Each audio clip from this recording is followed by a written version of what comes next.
بسم اللہ الرحمن الرحیم۔ کہ Hello تم کوچ friends, کرنے سے subscribe my پہلے channel پہلے اس Hotties92. لشکر کا ہراول دستہ اس ٹیلے کے پیچھے سے نمودار ہوتا ہوا دیکھ لو گے۔ اس کی باتیں سن کر مکی لشکر کے حوصلے پست ہو گئے، عزائم ڈھیلے پڑ گئے۔ چنانچہ ابو سفیان نے ایک قافلے کے ذریعے سے یہ پیغام بھیجا: لوگ تمہارے خلاف ہیں، ان سے ڈرو۔ یہ پیغام انہوں نے اس لیے بھیجا کہ مسلمان ان کی طرف نہ آئیں۔ جہاں تک مسلمانوں کا تعلق ہے، اس دھمکی کا ان پر کوئی اثر نہ ہوا۔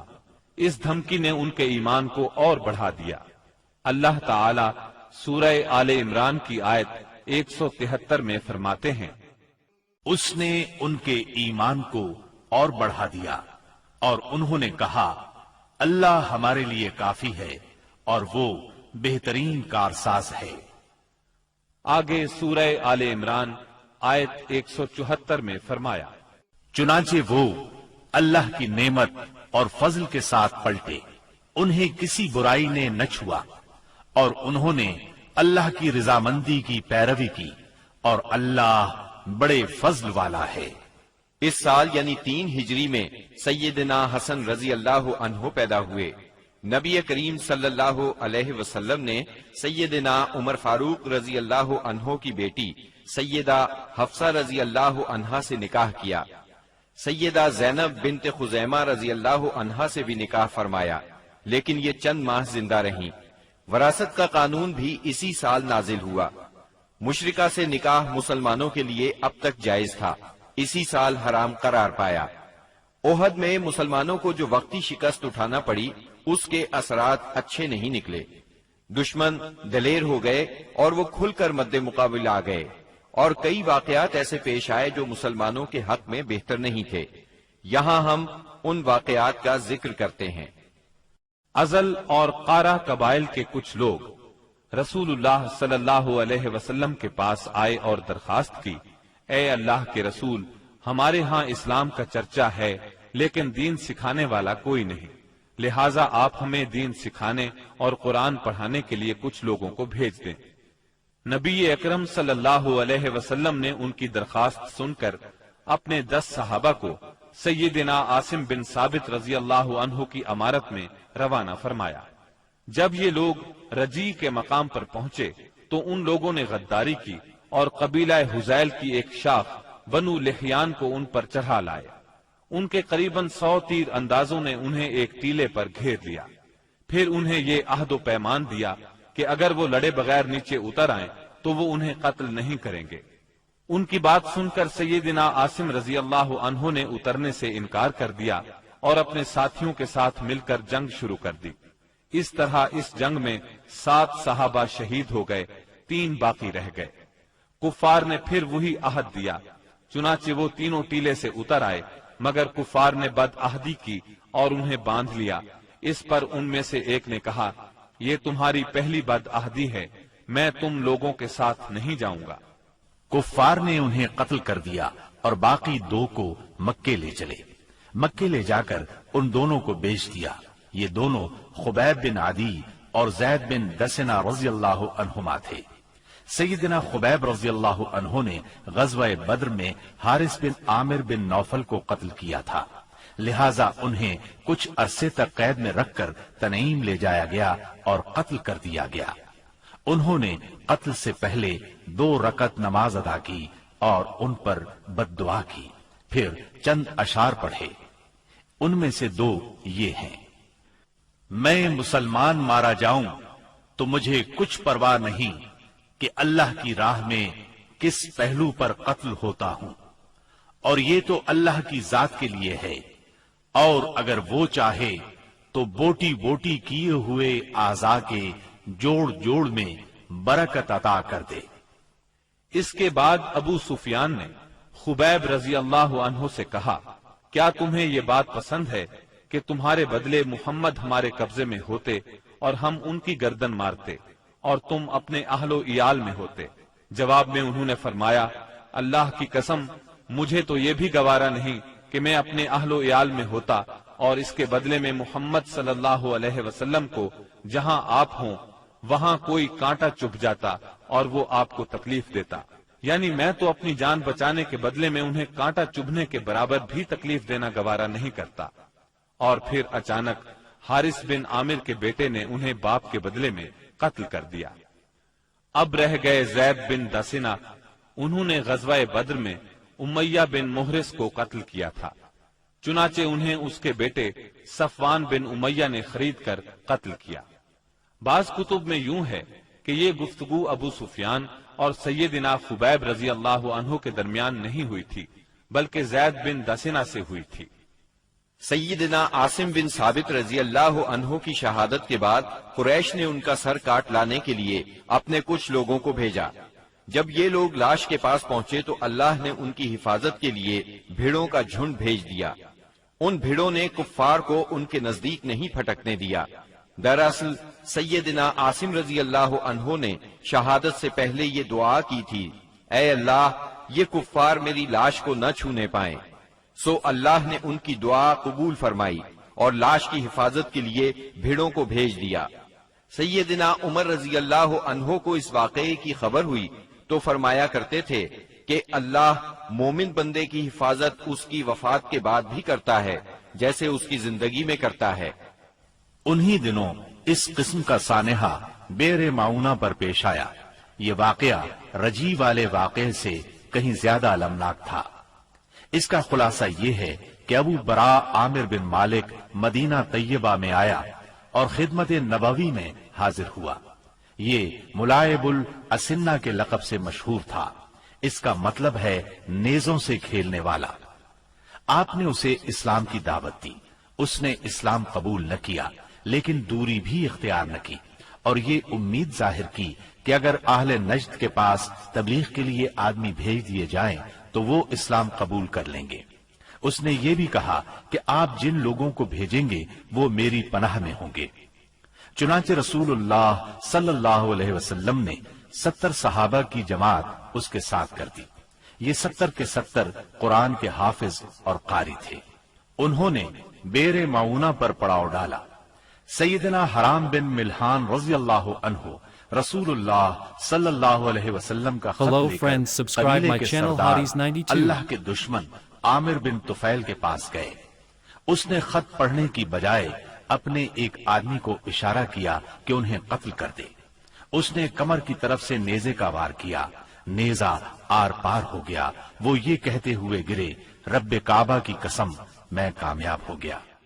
پھر اس بد طینت نے فوراً ہی باقی صحابہ پر حملہ کرنے کے لیے بنو عامر کو آواز دی۔ وہ لوگ اس لیے نہ آئے کہ ابو برا عامر بن مالک نے مسلمانوں کو پناہ دی تھی۔ انہوں نے اس کی آواز پر کان نہ دھرے، چنانچہ اس نے بنو سلیم کو آواز دی۔ بنو سلیم اور اس کی چند شاخوں ریل، زکوان اور اسیہ نے آ کر صحابہ کرام رضی اللہ عنہم کا محاصرہ کر لیا اور سب کو شہید کر ڈالا۔ صرف کعب بن زید اور عمر بن امیہ زمری رضی اللہ عنہما بچ رہے۔ کعب بن زید تو زخمی تھے، ان لوگوں نے انہیں مردہ خیال کیا، چنانچہ انہیں بعد میں شہداء کے درمیان سے اٹھا لیا گیا۔ وہ زندہ رہے اور غزوہ خندق میں شہید ہوئے۔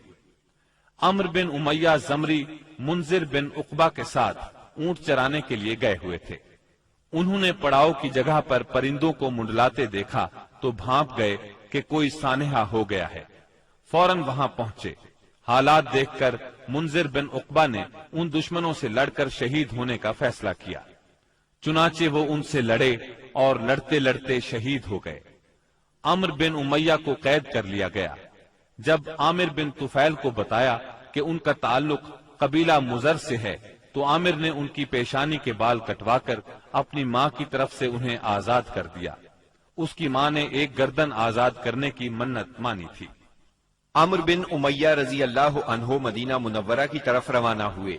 راستے میں قرقرہ نامی ایک مقام پر پہنچے تو بنو کلاب کے 2 آدمی ملے۔ عمر بن امیہ رضی اللہ عنہ نے انہیں دشمن کے آدمی خیال کیا اور قتل کر دیا، حالانکہ ان کے پاس رسول اللہ صلی اللہ علیہ وسلم کی طرف سے عہد موجود تھا۔ چنانچہ جب یہ مدینہ منورہ پہنچے اور اس واقعے کی اطلاع دی تو رسول اللہ صلی اللہ علیہ وسلم نے فرمایا، تم نے 2 ایسے آدمیوں کو قتل کیا ہے جن کی دیت مجھے دینا ہوگی۔ اللہ کے رسول صلی اللہ علیہ وسلم کو واقعہ رجی اور بئر معونہ سے بہت رنج پہنچا۔ یہ دونوں حادثے ایک ہی مہینے یعنی صفر 4 ہجری میں پیش آئے تھے، اور کہا جاتا ہے کہ دونوں حادثات کی خبر آپ کو ایک ہی رات میں پہنچی تھی۔ آپ نے ان قاتلوں پر 30 دن تک نماز فجر میں بد دعا فرمائی، یہاں تک کہ اللہ نے ان شہداء کی طرف سے یہ پیغام نازل کیا، ہماری قوم کو ہماری طرف سے یہ بات پہنچا دیں کہ ہم اپنے رب سے ملے تو وہ ہم سے راضی ہے اور ہم اس سے راضی ہیں۔ اس کے بعد آپ نے قنوت ترک کر دی۔ عمرو بن امیہ زمری رضی اللہ عنہ نے جب واپس آ کر بنو کلاب کے 2 آدمیوں کے قتل کی اطلاع دی تو رسول اللہ صلی اللہ علیہ وسلم چند صحابہ کے ساتھ بنو نذیر کے پاس تشریف لے گئے تاکہ معاہدے کے مطابق دونوں مقتولین کی دیت میں مدد کریں۔ انہوں نے آپ سے کہا، ابو القاسم، ہم ایسا ہی کریں گے، آپ تشریف رکھیے، ہم آپ کی ضرورت پوری کیے دیتے ہیں۔ ان لوگوں نے آپ کو ایک دیوار کے نیچے بٹھایا، آپ دیوار سے ٹیک لگا کر بیٹھ گئے۔ ادھر یہود جمع ہوئے، ان پر شیطان سوار تھا۔ انہوں نے باہم مشورہ کیا اور کہا، ہم میں سے کون ہے جو اس بھاری پتھر کو اوپر لے جا کر آپ کے سر پر گرا دے؟ اس پر ایک بدبخت ترین یہودی عمرو بن جہاش اٹھا، اس نے کہا، یہ کام میں کروں گا۔ پھر اس نے پتھر اٹھایا اور اس کو اوپر کی طرف لے چلا۔ ادھر سیدنا جبرائیل علیہ السلام نے آ کر نبی صلی اللہ علیہ وسلم کو ان کے ارادے کی خبر کر دی، چنانچہ آپ تیزی سے اٹھے اور مدینہ منورہ چلے آئے۔ بعد میں صحابہ رضی اللہ عنہم بھی آپ سے آ ملے، آپ نے انہیں سازش سے آگاہ فرمایا۔ اس واقعے پر نبی کریم صلی اللہ علیہ وسلم نے محمد بن مسلمہ رضی اللہ عنہ کو بنو نذیر کے پاس بھیجا۔ ان کے ذریعے سے آپ نے یہود کو پیغام دیا، تم لوگ مدینے سے نکل جاؤ، اب تم یہاں نہیں رہ سکتے، تمہیں 10 دن کی مہلت ہے، اس کے بعد جو یہاں نظر آیا اس کی گردن مار دی جائے گی۔ رسول اللہ صلی اللہ علیہ وسلم کے اس فرمان پر یہودیوں نے وہاں سے چلنے کی تیاری شروع کر دی، لیکن اسی دوران میں رئیس المنافقین عبداللہ بن ابی نے انہیں کہلا بھیجا، ڈٹ جاؤ اور یہاں سے نکلنے سے انکار کر دو، میرے ساتھ 2000 جنگجو ہیں، وہ تمہارے ساتھ تمہارے قلعوں میں داخل ہوں گے اور تمہاری حفاظت کی خاطر جان دے دیں گے، اور بنو قریظہ اور بنو غطفان بھی تمہاری مدد کریں گے۔ اس کا پیغام سن کر یہود نے اپنے اندر قوت اور مضبوطی محسوس کی اور رسول اللہ صلی اللہ علیہ وسلم سے کہلا بھیجا کہ ہم یہاں سے نہیں جائیں گے، آپ جو کر سکتے ہیں کر لیں۔ یہ سن کر رسول اللہ صلی اللہ علیہ وسلم نے کہا، اللہ اکبر۔ صحابہ رضی اللہ عنہم نے بھی مل کر کہا، اللہ اکبر۔ نبی صلی اللہ علیہ وسلم نے مدینہ منورہ کا انتظام سیدنا ابن ام مکتوم رضی اللہ عنہ کو سونپا اور جھنڈا سیدنا علی رضی اللہ عنہ کو مرحمت فرما کر بنو نذیر کے علاقے کا رخ کیا۔ وہاں پہنچ کر ان کا محاصرہ کر لیا۔ انہوں نے بھی اپنے قلعوں اور گڑھیوں میں پناہ لے لی اور اسلامی لشکر پر تیر اور پتھر برسانے لگے۔ نبی صلی اللہ علیہ وسلم نے دیکھا کہ کھجور کے درخت اور باغات ان کے لیے ڈھال بنے ہوئے ہیں، چنانچہ آپ نے ان کو کاٹ دینے اور جلا دینے کا حکم فرمایا۔ اس عمل سے یہودیوں کے حوصلے ٹوٹ گئے اور اللہ نے ان کے دلوں پر مسلمانوں کا رعب طاری فرما دیا۔ چنانچہ 6 روز بعد یا ایک دوسری روایت کے مطابق 15 روز بعد انہوں نے اس شرط پر ہتھیار ڈال دیے کہ وہ مدینہ منورہ سے جلا وطن ہو جائیں گے۔ اس موقع پر بنو قریظہ بھی ان سے الگ تھلگ رہے۔ منافقین کے سردار اور ان کے حلیفوں نے بھی وعدہ خلافی کی اور ان کی مدد کو نہ آئے۔ رسول اللہ صلی اللہ علیہ وسلم نے انہیں اجازت دی کہ وہ ہتھیاروں کے سوا جو ساز و سامان چاہیں لے جا سکتے ہیں، چنانچہ ان سے جو کچھ ہو سکا لے گئے، یہاں تک کہ دروازے، کھڑکیاں، کھوٹیاں اور چھتوں کی کڑیاں تک لے گئے۔ اللہ تعالی سورۃ الحشر کی آیت 2 میں اس بارے میں فرماتے ہیں، وہ اپنے ہاتھوں اور اہل ایمان کے ہاتھوں اپنے گھر برباد کر رہے تھے، پس اے اہل بصیرت عبرت پکڑو۔ اس جلا وطنی کے بعد ان کی اکثریت اور بڑے لوگوں نے خیبر میں قیام کیا۔ ان کا ایک چھوٹا گروہ ملک شام جا بسا۔ رسول اللہ صلی اللہ علیہ وسلم نے ان کی زمین اور علاقہ خاص مہاجرین اولین میں تقسیم فرما دیا۔ صرف 2 انصاری صحابہ ابو دجانہ اور سہل بن حنیف رضی اللہ عنہما کو ان کی تنگ دستی کے سبب اس میں سے عطا فرمایا۔ اس کے علاوہ آپ اسی میں سے اپنی ازواج مطہرات کا سال بھر کا خرچ نکالتے تھے۔ اس کے بعد جو کچھ بچتا اسے جہاد کی تیاری کے لیے ہتھیاروں اور گھوڑوں کی خریداری میں صرف فرماتے تھے۔ آپ نے ان کے پاس سے 50 خود اور 300 تلواریں بھی پائیں۔ ابو سفیان نے احد میں اعلان کیا تھا کہ اگلے سال جنگ ہوگی، چنانچہ شعبان 4 ہجری کی آمد پر رسول اللہ صلی اللہ علیہ وسلم نے اس کے اعلان کے مطابق بدر کا رخ کیا۔ وہاں 8 دن ٹھہر کر ابو سفیان کا انتظار کرتے رہے۔ آپ کے ساتھ 1500 کا لشکر اور 10 گھوڑے تھے۔ جھنڈا سیدنا علی رضی اللہ عنہ کے ہاتھ میں تھا۔ آپ نے مدینے کا انتظام عبداللہ بن رواحہ رضی اللہ عنہ کے سپرد کیا تھا۔ دوسری طرف ابو سفیان بھی 2000 کا لشکر لے کر روانہ ہوا، جس میں 50 سوار تھے۔ مر الزہران پہنچ کر مجنہ نام کے مشہور چشمے پر پڑاؤ ڈالا، لیکن شروع ہی سے ان پر روب سا طاری تھا۔ واپسی کے بہانے سوچنے لگا۔ بالآخر یہاں پہنچ کر اس نے اپنے ساتھیوں سے کہا، جنگ اس وقت مناسب ہوتی ہے جب شادابی ہو اور ہریالی ہو، تاکہ جانور چر سکیں اور تم بھی دودھ پی سکو۔ اس وقت خشک سالی ہے، لہٰذا میں تو واپس جا رہا ہوں، تم بھی واپس چلے چلو۔ اس پر پورا لشکر کسی مخالفت کے بغیر واپس ہو گیا۔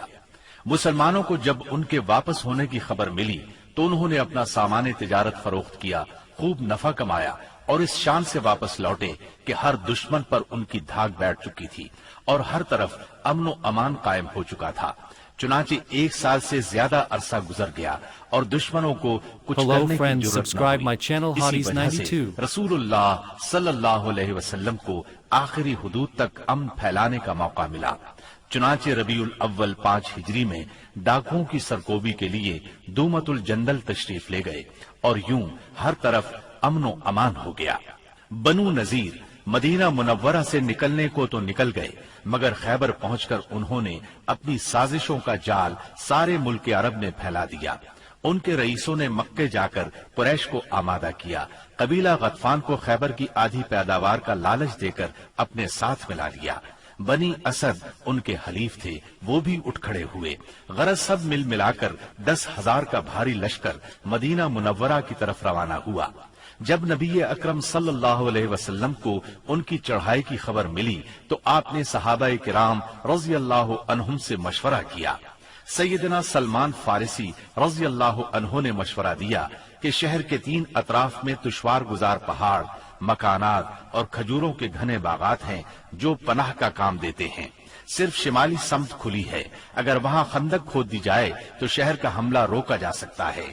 آپ نے یہ رائے پسند کی، لہٰذا آپ نے اسی جانب ہرہ شرقیہ اور غربیہ کے درمیان کا سب سے تنگ مقام منتخب کیا، جو کم و بیش 1 میل ہے۔ وہاں خندق کھود کر دونوں ہروں کو ملا دیا۔ مغرب میں یہ خندق سلا پہاڑی کے شمال سے شروع ہوتی تھی اور مشرق میں مقام شیخین کے پاس ہرہ شرقیہ کے ایک بڑھے ہوئے سرے سے جا ملتی تھی۔ آپ نے ہر 10 آدمیوں کو 40 ہاتھ خندق کھودنے کا کام سونپا اور خود بھی خندق کھودنے اور مٹی ڈھونے میں شریک ہو گئے۔ لوگ رجز پڑھتے اور آپ جواب دیتے، نیز آپ رجز پڑھتے اور لوگ جواب دیتے تھے۔ لوگوں نے خندق کھودنے میں بڑی مشقتیں برداشت کی، بالخصوص سردی اور بھوک کی شدت۔ لوگوں نے رسول اللہ صلی اللہ علیہ وسلم سے بھوک کی شکایت کی اور اپنے پیٹوں پر 1 پتھر بندھے ہوئے دکھلائے تو آپ نے انہیں اپنے پیٹ پر 2 پتھر دکھلا دیے۔ خندق کی کھدائی کے دوران بعض نشانیاں بھی دیکھنے میں آئیں۔ سیدنا جابر نے رسول اللہ صلی اللہ علیہ وسلم کی بھوک کی سختی دیکھی تو صبر نہ کر سکے، اپنی بکری کا ایک بچہ ذبح کیا اور ان کی بیوی نے 1 سا جو پیسے۔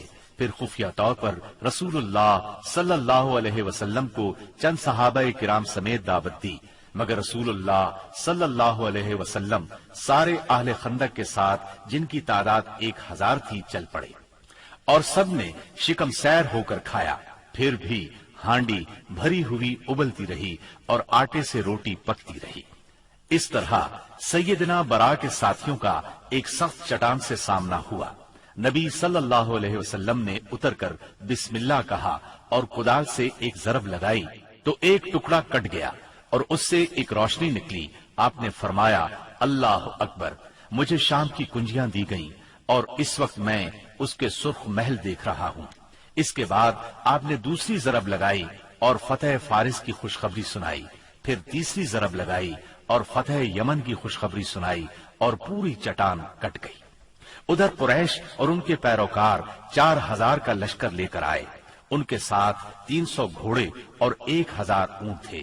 ان کا سالار ابو سفیان تھا اور جھنڈا عثمان بن طلحہ نے اٹھا رکھا تھا۔ جب یہ لشکر مدینہ کے قریب پہنچا تو خندق دیکھ کر دنگ رہ گیا، چنانچہ انہیں مدینہ منورہ کے باہر پڑاؤ کرنا پڑا۔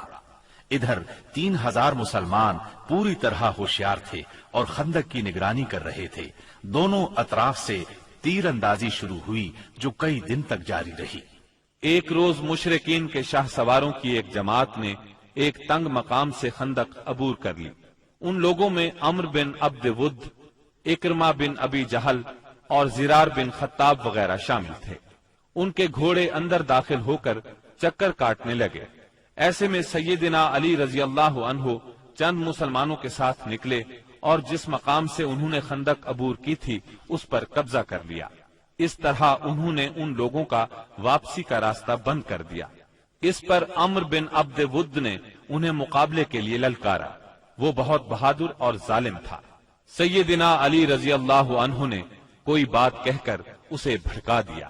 وہ گھوڑے سے اتر آیا۔ اب دونوں نے ایک دوسرے پر بڑھ چڑھ کر وار کیے۔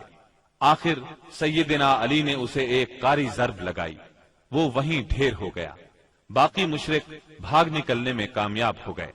بھاگتے وقت ان کی بدحواسی کا عالم یہ تھا کہ اکرمہ اپنا نیزہ چھوڑ گیا۔ نوفل بن عبداللہ خندق میں جا گرا، جسے مسلمانوں نے قتل کر دیا۔ اب مشرکین نے تیر اندازی شروع کر دی۔ تیروں کے ساتھ وہ پتھر بھی برسا رہے تھے۔ مسلمان عورتیں ایک قلعے میں محفوظ تھیں۔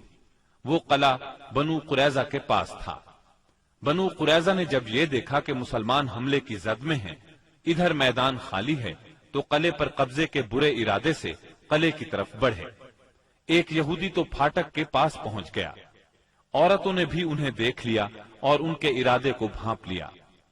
سیدنا زبیر رضی اللہ عنہ کی والدہ اور نبی کریم صلی اللہ علیہ وسلم کی پھوپھی سیدہ صفیہ رضی اللہ عنہا آگے بڑھی اور اس پر حملہ کر دیا۔ آن کی آن میں وہ ڈھیر ہو گیا۔ انہوں نے اس کا سر کاٹ کر میدان میں پھینک دیا۔ اپنے ساتھی کا سر دیکھ کر بنو قریظہ کے لوگ یہ سمجھے کہ قلعے میں مسلمانوں کی فوج موجود ہے، لہٰذا آگے بڑھنے سے رک گئے اور واپس لوٹ گئے۔ غزوہ خندق شوال 5 ہجری میں پیش آیا تھا۔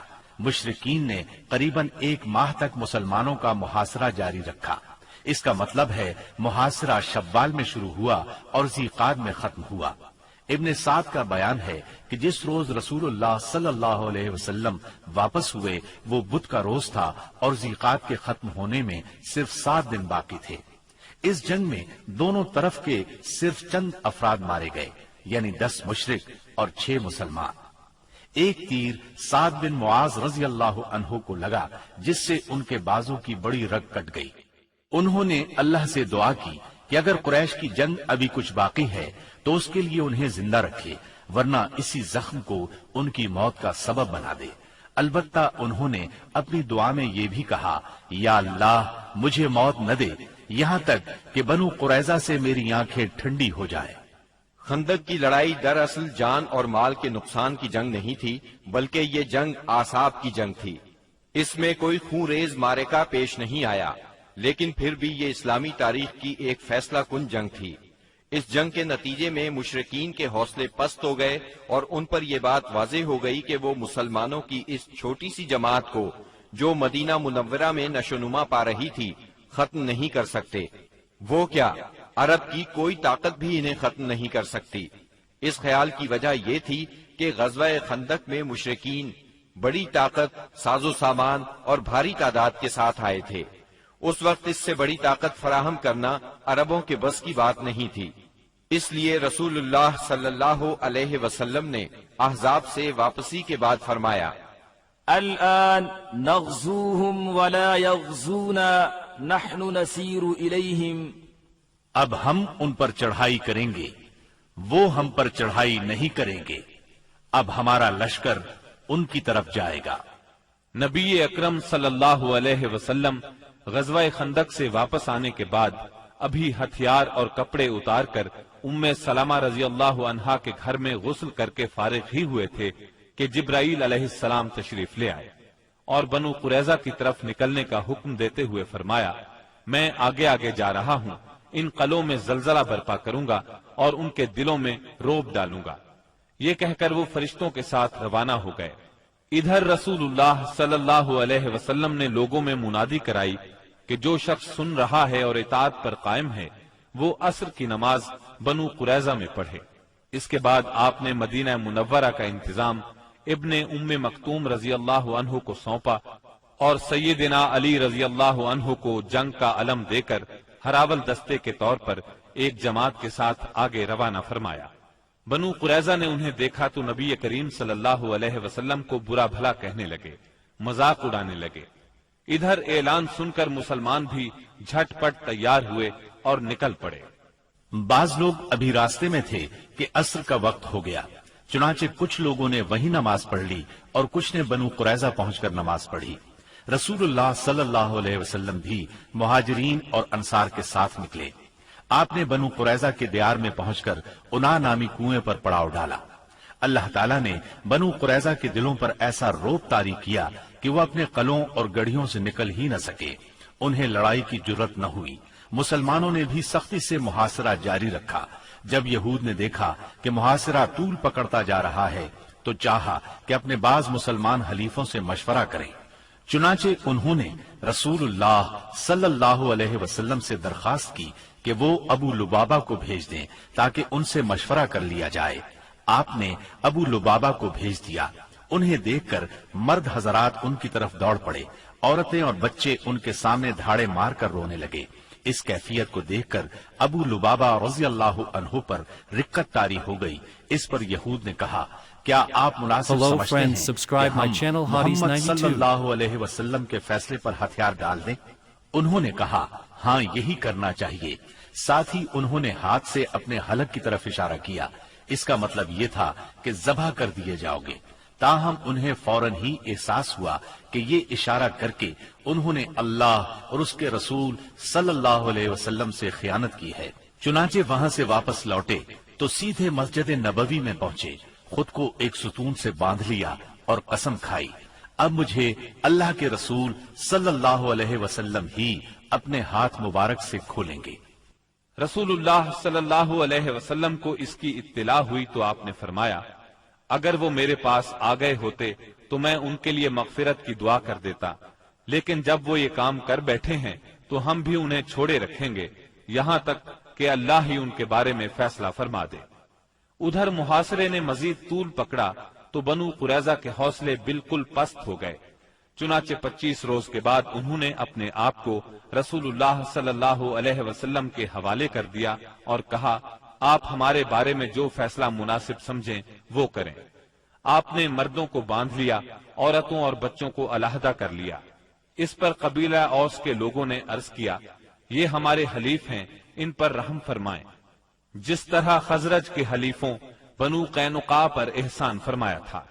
آپ نے فرمایا، کیا آپ لوگ اس بات پر راضی ہیں کہ آپ کے بارے میں آپ ہی کا ایک آدمی فیصلہ کر دے؟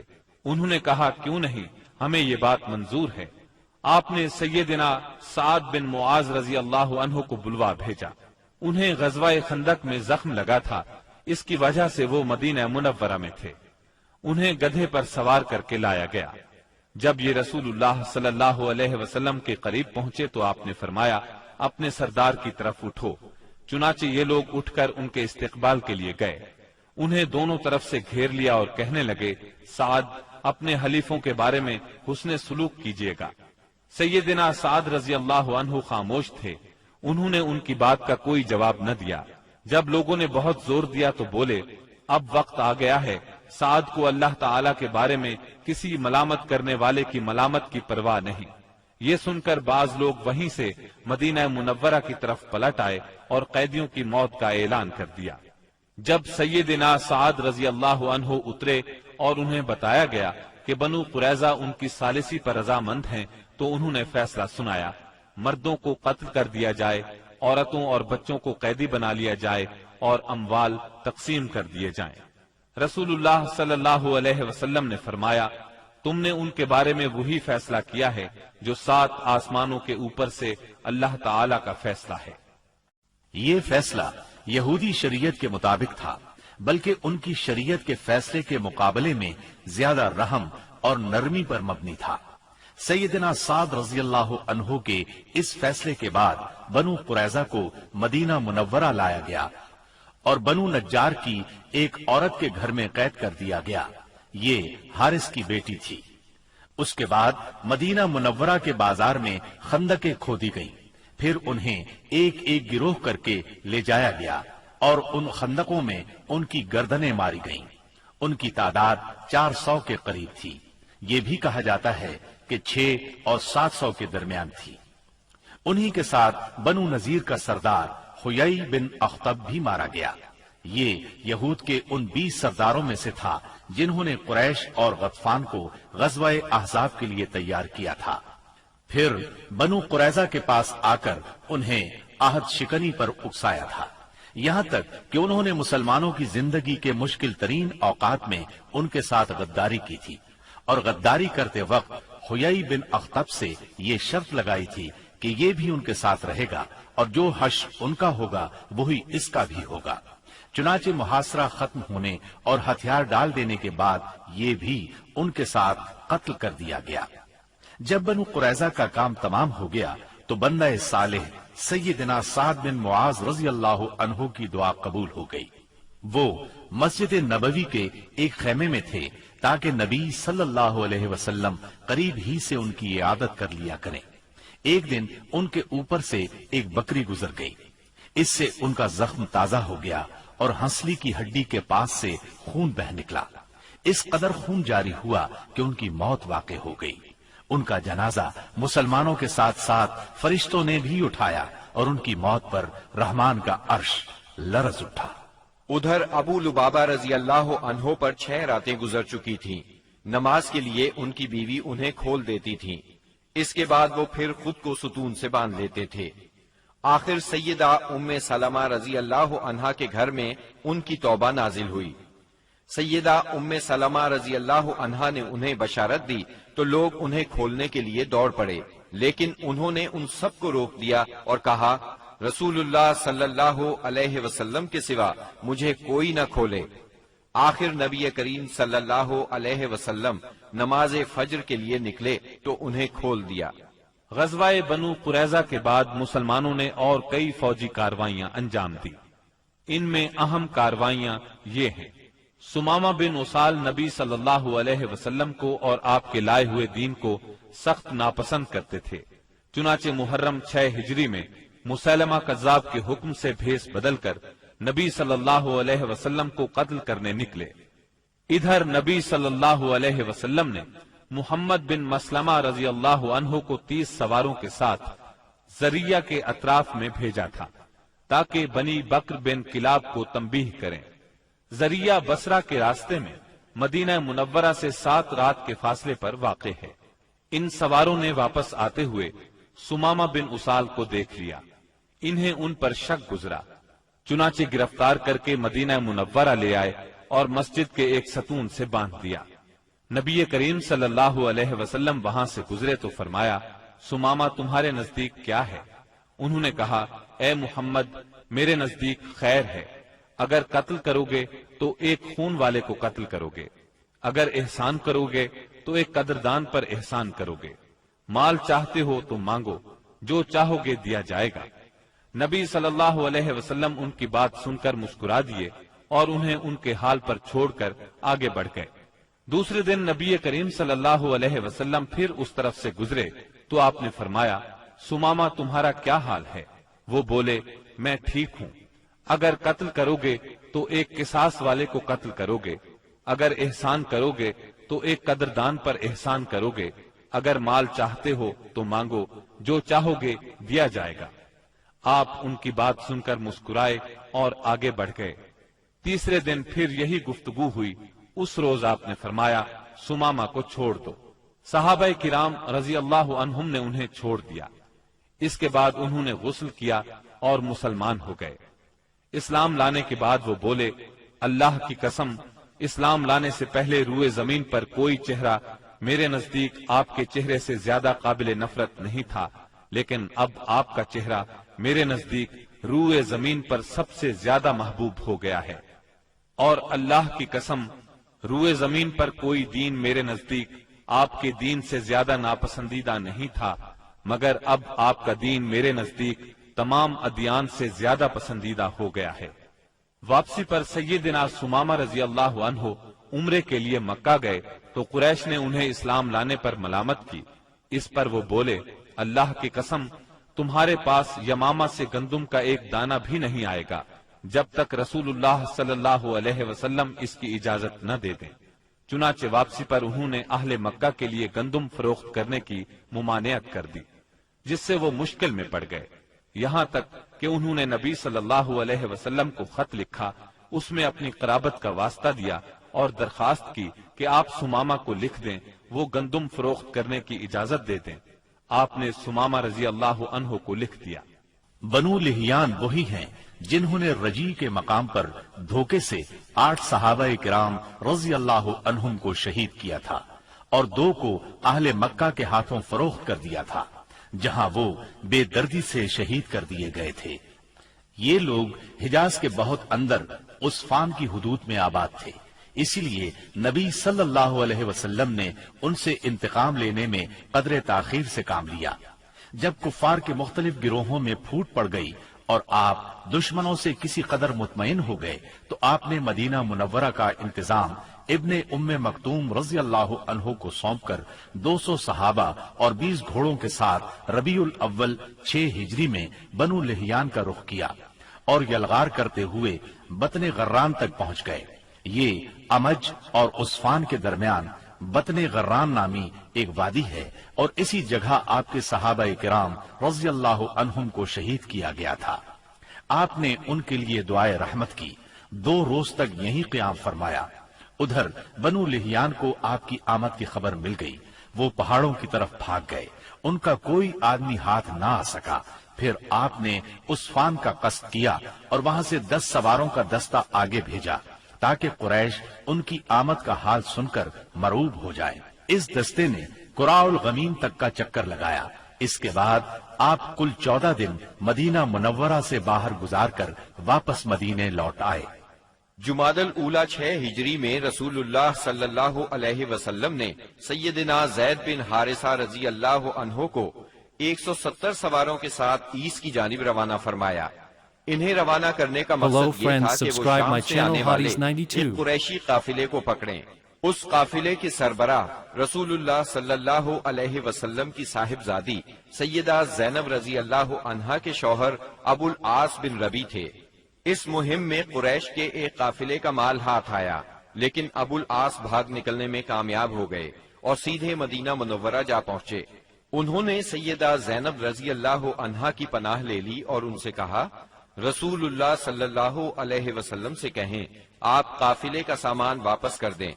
سیدہ زینب رضی اللہ عنہا نے سفارش کی تو نبی کریم صلی اللہ علیہ وسلم نے چھوٹی بڑی ہر چیز واپس کر دی۔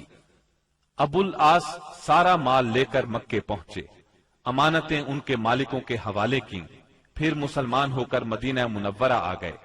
نبی کریم صلی اللہ علیہ وسلم نے پہلے ہی نکاح کے تحت سیدہ زینب رضی اللہ عنہا کو انہیں واپس کر دیا۔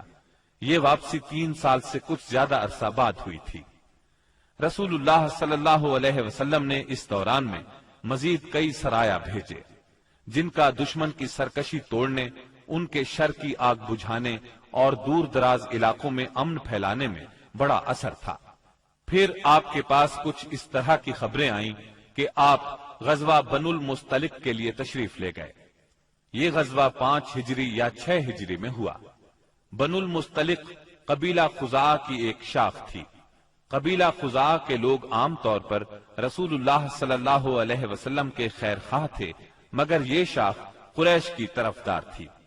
رسول اللہ صلی اللہ علیہ وسلم کو معلوم ہوا کہ یہ لوگ آپ سے لڑنے کے لیے جنگ کی تیاری کر رہے ہیں۔ آپ نے اس خبر کی تحقیق کے لیے بریدہ بن حسیب رضی اللہ عنہ کو بھیجا۔ ان سے معلوم ہوا کہ خبر درست ہے، لہٰذا آپ نے مدینہ منورہ کا انتظام سیدنا زید بن حارثہ رضی اللہ عنہ کو سونپا، اور یہ بھی کہا جاتا ہے کسی اور کو سونپا، اور بنو المستلق کی طرف یلغار کرتے ہوئے نکلے تاکہ بالکل اچانک ان پر ٹوٹ پڑے۔ آپ کے ساتھ 700 صحابہ کرام تھے، اور بنو المستلق اس وقت خدید کے اطراف میں ساحل کے قریب مریسی نامی ایک چشمے پر پڑاؤ ڈالے ہوئے تھے۔ آپ نے اس حال میں ان پر چھاپا مارا کہ وہ غافل تھے، بعض کو قتل کیا، عورتوں اور بچوں کو گرفتار کیا اور مال مویشی پر قبضہ کر لیا۔ اس وقت شعبان 5 ہجری کے آخری دن تھے، اور یہ بھی کہا جاتا ہے کہ 6 ہجری کے ابتدائی دن تھے۔ قیدیوں میں بنو المستلق کے رئیس حارث بن ابی زرار کی صاحبزادی جویریہ بھی تھی۔ مدینہ منورہ آ کر ان کے اسلام لانے پر نبی صلی اللہ علیہ وسلم نے انہیں آزاد کر کے ان سے شادی کر لی۔ اس پر صحابہ کرام نے بنو المستلق کے 100 گھرانے آزاد کر دیے۔ یہ پہلے ہی مسلمان ہو چکے تھے۔ صحابہ کرام نے انہیں آزاد کرتے ہوئے کہا، یہ رسول اللہ صلی اللہ علیہ وسلم کے سسرال کے لوگ ہیں۔ اس طرح ام المومنین سیدہ جویریہ رضی اللہ عنہا اپنی قوم کے لیے نہایت عظیم اور برکت والی خاتون ثابت ہوئی۔ اس غزوے سے واپسی پر جب مسلمانوں کے پاس پینے کے لیے اور وضو کے لیے پانی نہ بچا تو تیمم کا حکم نازل ہوا۔ اسی سال پردے کا حکم نازل ہوا۔ مسلمان عورتوں اور مردوں کو نگاہ نیچی رکھنے کا حکم دیا گیا۔ پردے کے متعلق احکامات سورہ نور کی آیت 30 اور 31 میں تفصیل سے موجود ہیں۔ پردے کے اس حکم سے پاکیزہ خواتین بلکہ سبھی خواتین کی عزت و عصمت کو ہمیشہ کے لیے پناہ گاہ مل گئی، اور انسانی معاشرے میں عورتوں کی عزت اور وقار کو انتہائی قابل قدر تحفظ مل گیا۔ اس طرح عورتوں کے لیے احترام میں اس قدر اضافہ ہوا کہ جو کائنات کے کسی اور نظام نے عورتوں کو عطا نہیں کیا تھا۔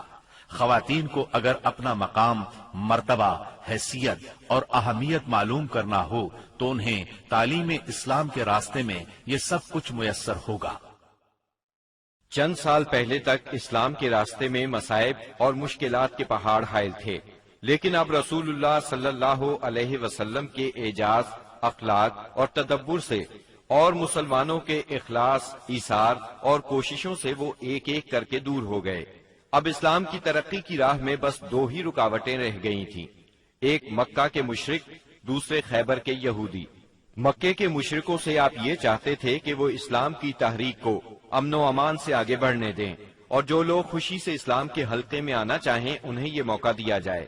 مکہ معظمہ میں غریب اور کمزور مسلمان عورتوں، بچوں اور بے بس مسلمان مردوں کو جو نظر بند کر رکھا ہے انہیں مدینہ منورہ آنے دیا جائے۔ مسلمانوں کو مکہ آنے جانے اور خانہ کعبہ کے طواف اور حج کی آزادی مل جائے۔ دوسری طرف رسول اللہ صلی اللہ علیہ وسلم خیبر کے یہود سے صرف یہ چاہتے تھے کہ وہ اسلام کی طاقت کو تسلیم کر لیں۔ یہ دونوں رکاوٹیں اس سال کے دوران صلح حدیبیہ اور یہود کے مکمل خاتمے سے دور ہو گئیں۔ مہاجرین کو مکہ معظمہ چھوڑے قریباً 6 سال بیت چکے تھے۔ کچھ لوگ کعبے کی زیارت کو بہت ترس رہے تھے اور کچھ اپنے رشتہ داروں سے ملنے کے لیے بے چین تھے۔ دونوں جذبے فطری تھے۔ ہجرت کے مقدس فریضے نے اس فطری جذبے کو دبا دیا تھا۔ ہجرت کے 6 سال مدینہ منورہ میں رسول اللہ صلی اللہ علیہ وسلم کو خواب دکھلایا گیا کہ آپ اور آپ کے صحابہ امن کے ساتھ مسجد حرام میں داخل ہوئے۔ آپ نے خانہ کعبہ کی کنجی لی اور صحابہ کرام سمیت بیت اللہ کا طواف اور عمرہ کیا۔ پھر کچھ لوگوں نے سروں کو منڈوایا اور کچھ نے قصر کروایا۔ آپ نے صحابہ کرام رضی اللہ عنہم کو اس خواب کی اطلاع دی اور یہ بتلایا کہ آپ عمرہ ادا فرمائیں گے، لہٰذا صحابہ کرام بھی سفر کے لیے تیار ہو گئے۔ آپ نے مدینہ کے گرد و پیش کی آبادیوں میں بھی روانگی کا اعلان فرما دیا، لیکن انہوں نے چلنے میں دیر کر دی۔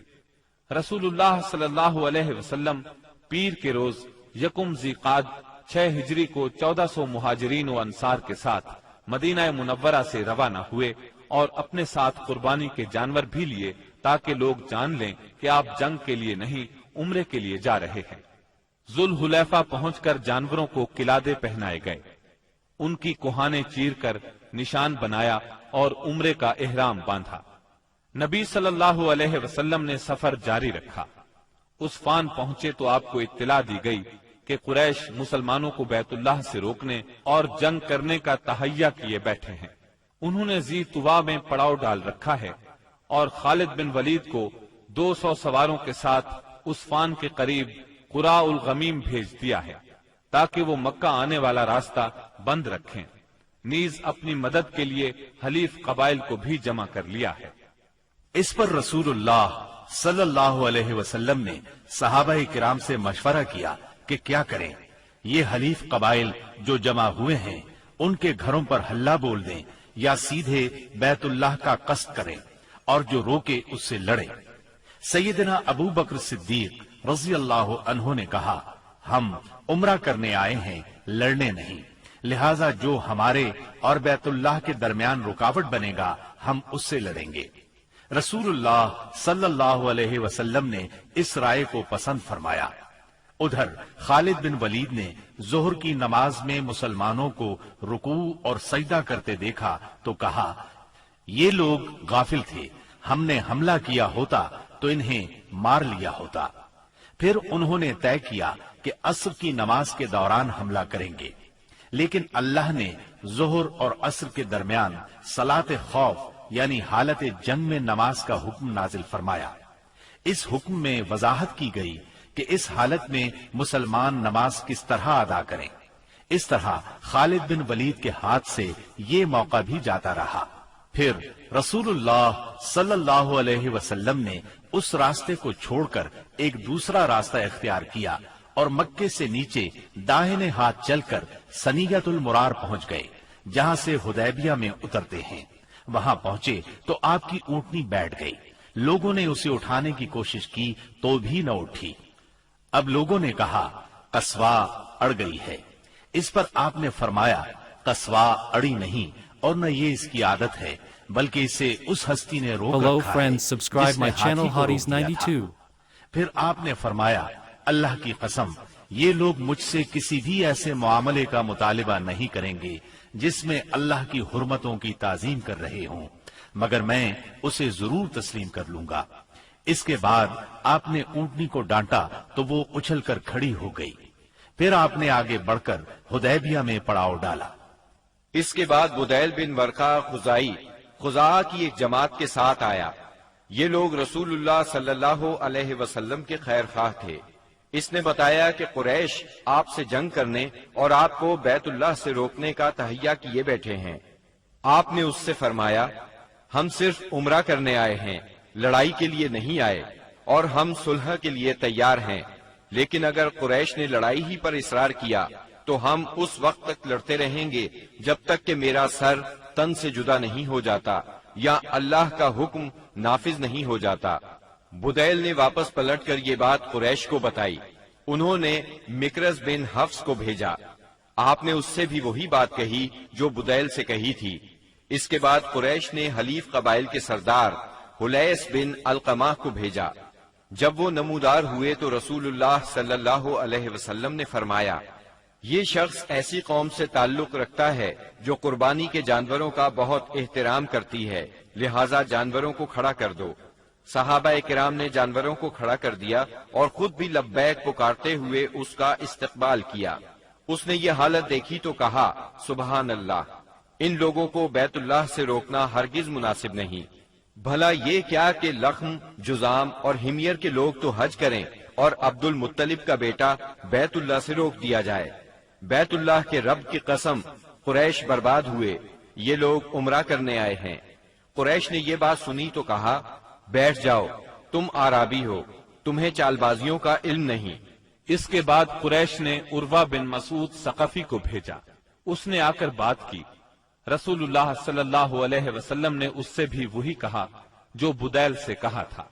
اس نے دربار نبوت کی کیفیت دیکھی تو دنگ رہ گیا۔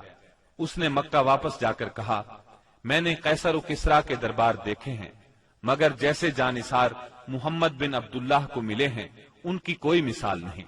ان کے نبی جب وضو کرتے ہیں تو یہ لوگ وضو کا پانی زمین پر نہیں گرنے دیتے۔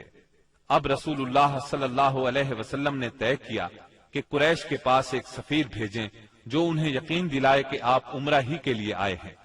چنانچہ آپ نے سیدنا عثمان بن عفان رضی اللہ عنہ کو روانہ فرمایا اور انہیں یہ حکم بھی دیا کہ وہ مکہ کے کمزور مومن مردوں اور عورتوں کے پاس جا کر انہیں قریب ہی فتح کی بشارت سنائیں اور یہ بتلا دیں کہ اللہ تعالی اپنے دین کو مکہ میں ظاہر اور غالب کرنے والا ہے، یہاں تک کہ کسی کو ایمان چھپانے کی ضرورت نہیں ہوگی۔ سیدنا عثمان رضی اللہ عنہ ابان بن سعید اموی کی پناہ میں مکہ معظمہ کے اندر داخل ہوئے اور پیغام پہنچایا۔ قریش نے سیدنا عثمان کو پیشکش کی کہ بیت اللہ کا طواف کر لیں۔ اس پر سیدنا عثمان رضی اللہ عنہ نے فرمایا، یہ کیسے ممکن ہے کہ رسول اللہ صلی اللہ علیہ وسلم کو تو بیت اللہ سے روک دیا جائے اور عثمان طواف کرے۔ پھر انہوں نے سیدنا عثمان رضی اللہ عنہ کو روک لیا۔ غالباً وہ چاہتے تھے کہ آپس میں مشورہ کر لیں، پھر جواب سمیت انہیں رخصت کریں، لیکن ان کے واپس پہنچنے میں دیر ہوئی تو مسلمانوں میں یہ افواہ پھیل گئی کہ انہیں قتل کر دیا گیا ہے۔ چونکہ قاصد کے قتل کا مطلب اعلان جنگ ہے، اس لیے رسول اللہ صلی اللہ علیہ وسلم نے فرمایا، ہم اس جگہ سے ٹل نہیں سکتے یہاں تک کہ ان لوگوں سے مارکہ آرائی نہ کر لیں۔ پھر آپ نے ایک درخت کے نیچے 1400 صحابہ کرام سے بیعت لی۔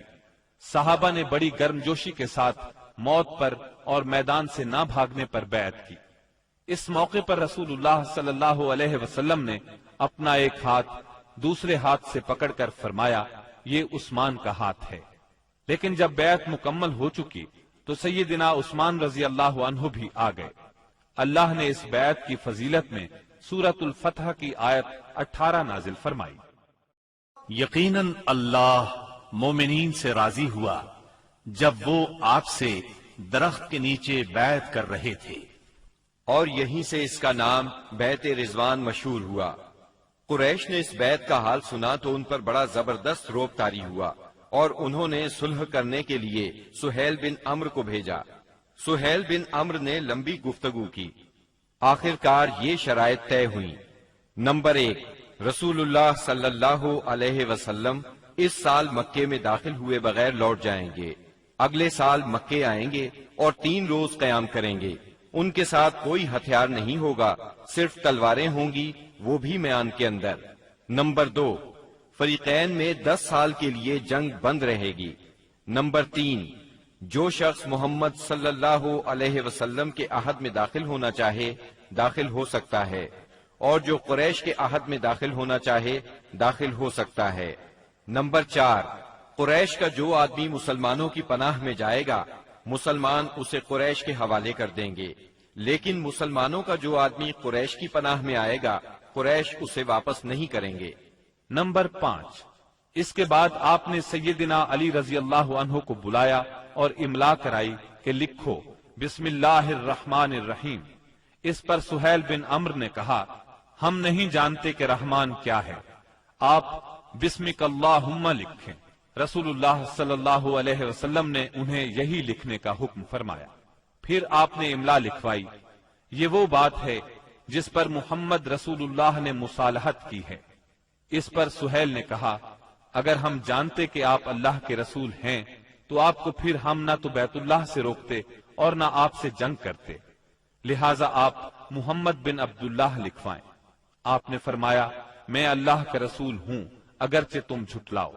پھر آپ نے سیدنا علی رضی اللہ عنہ کو حکم فرمایا، لفظ رسول اللہ کو مٹا کر محمد بن عبداللہ لکھیں۔ سیدنا علی رضی اللہ عنہ نے مٹانا گوارا نہ کیا، اس لیے نبی کریم صلی اللہ علیہ وسلم نے خود اپنے دست مبارک سے مٹایا۔ پھر پوری دستاویز کے 2 نسخے لکھے گئے، ایک نسخہ قریش کے لیے، دوسرا مسلمانوں کے لیے۔ صلح نامہ حدیبیہ کی شرائط ظاہر میں بہت سخت تھی،